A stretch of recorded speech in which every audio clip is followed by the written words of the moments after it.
ठकराडू reporter ठकराडू वेझो ॻोठ मोची दड़ो में बासरनि पारां घरनि ते कब्ज़े ख़िलाफ़ ॻोठाणनि जो एहतजाजी मुज़ाहिरो।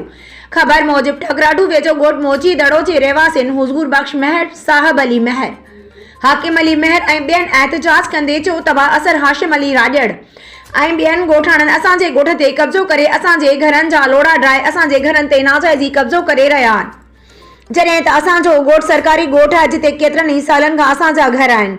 हिननि एसएसपी सखर मुख्तियार कारपनो अकिल ॿियनि वसवारनि खां मुतालबो कयो आहे त इंक्वायरी करे असांखे तहफ़ुज़ ऐं इंसाफ़ फराहम कयो वञे।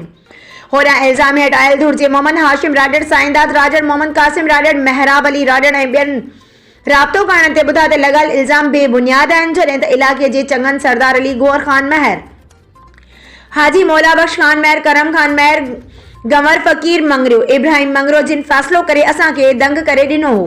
असां दंग खे छॾे पंहिंजे हिसे वारे हद में छप्पर ठाहियूं पिया जंहिं ते हुज़ूर बख्श महर ऐं ॿिया असांखे कम खां रोके रहिया आहिनि ऐं ब्लैकमेल करे रहिया आहिनि त असांखे पैसा ॾियो पोइ कमु करायो या कमु बंदि कयो।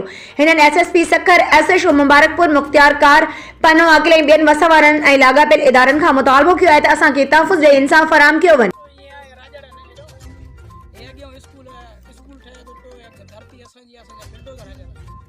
अधु खां वधीक वेकिरो करे ॾाढा ई ज़ोर ते अधु पैसा वठी पाण वठंदा ॾाढनि मुड़ुसनि खे ॾींदा। असां ग़रीब माण्हू इहे असांजा घर हे पुराणो लोड़ो लॻल हुयो पटे करे राजड़नि हेॾे चयो नंढा वॾा गॾिजी करे अची करे हिते ॾाढा ई ॾेखारीनि था पिया। असां ग़रीब माण्हू असांजो को आहे कोन, असां पाण मर ठिकराड़े जा ॾाढा थी विया आहिनि राजड़ हे जंहिंसां माण्हू चङे सां हथ वधंदा ॾाढा ई यार अधु पैसा उनखे ॾींदा अधु पाण रखंदा। हे वेकिरो थी वियो आहे, सॼा पहिरियों घर ठही विया आहिनि, असां पाण खाते वारा आहियूं, हे असांजा घर आहिनि, हेठि असांजी ज़मीन आहिनि, असांजो खातो आहे, हे असां पाण मालिक बीठा आहियूं। थोरो असांखे सुस्तु कयो अथऊं अची जे हे सॼो ॻोठ आहे यार घुमाए ते ॻोठ घणो आहे राजड़नि खे, अलाए किथे घर हुया हिननि जा अची ॾाढा ई करे हिते वेही रहिया आहिनि। अची असांजूं चई हिते ॿकरियूं ॿधल हूंदियूं, असांजा वॾा वेठल हूंदा, असांजी खाते वारी ज़मीन आहिनि, हेठो मथां असांजा घर, असां चुप कयूं वेठा। असांजो इहो तयार आहे भले कहिड़ो बि वॾो माण्हू अचे, अमीर अचे, पुलिस वारो अचे, ॾिसे अची जेकॾहिं राजड़नि जी हद आहे असांजो पियूं बि ॾींदो।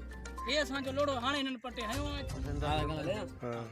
असां नाजाइज़ी हद जा माण्हू ऑफिसर ऐं असांजे पाड़े जो चङो मुड़ुसु मोलावे खान महर हिते आयो आहे, हिनखे वठी धरती ॾिनी अथई, हिन पंहिंजा कब्ज़ा करे घर विधा ऐं आयरो भराए असांखे हितां वियो आहे मोटी। असां पंहिंजा किला आयासीं, ठाहियासीं पे उन घरनि ते असां चवंदे एतिराज़ कयईं त भित कढी पोइ घर ठाहियो। असां ओॾनि खां मिटी लाराई आहे, उहा मिटी उते पई आहे, ओॾनि खे झले आयो आहे। वरी राति जो खणी ढींगर असांजे उन घर जे अॻिते ढींगर हणी लोड़ो ॾेई वियो आहे। असां सां वरी नाजाइज़ी आहे, असां सां कोई बि ऑफिसर हद जो हुजे, कोई चङो मुड़ुसु हुजे, असां इंसाफ़ थियो वञे बसि।